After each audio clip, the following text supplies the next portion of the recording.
Donald Trump says his electoral victory proves the power of social media even more than the almighty dollar. Here's what he said on 60 Minutes.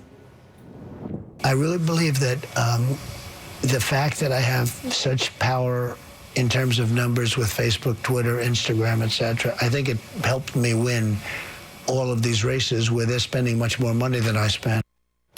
But there are some say that the scales were tipped unfairly through fake news. NBC's Ling joins me now with more on that. Ling, fake news. All across the board, if you look at your Twitter feed, I mean, your Facebook feed, my mother calls me with absurd stories that she got from social media. Yeah. So the argument that there's not that many out there, come on now. Yeah, he in fact says that the fact that he could have tipped the election or Facebook could have done it is quote unquote crazy, and less than 1% is actually masquerading as fake news. But I want to read you a couple of examples that you may have seen in your own Facebook feed. First of all, a satirical headline, Pope Francis endorses Donald Trump. That was shared about 100,000 times, if not more. Another bogus article saying Clinton personally bought $137 million worth of illegal weapons. And then this one, even Trump himself was targeted in an image that wrongly quoted him as saying that Republicans are the dumbest voters out there. So you, chances are, have probably seen some of these articles, and Facebook saying, not our job to take those down. So Facebook is saying this is not our job. Mark Zuckerberg making no statements here, isn't saying I own this in any way. Some of those I've actually called my own producers and have said, is this true? People use social media today as their news source. Yeah, exactly. And in fact, 62% of Americans do, according to Pew Research.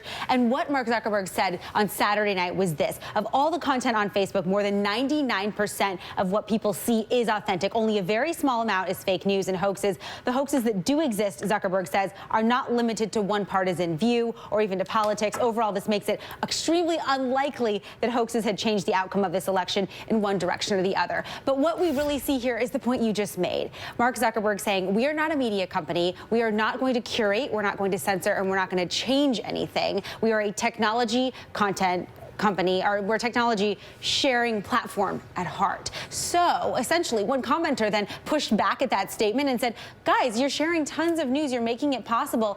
And he said, that's actually not our responsibility. It matters who you follow. It's literally called a news feed. Correct.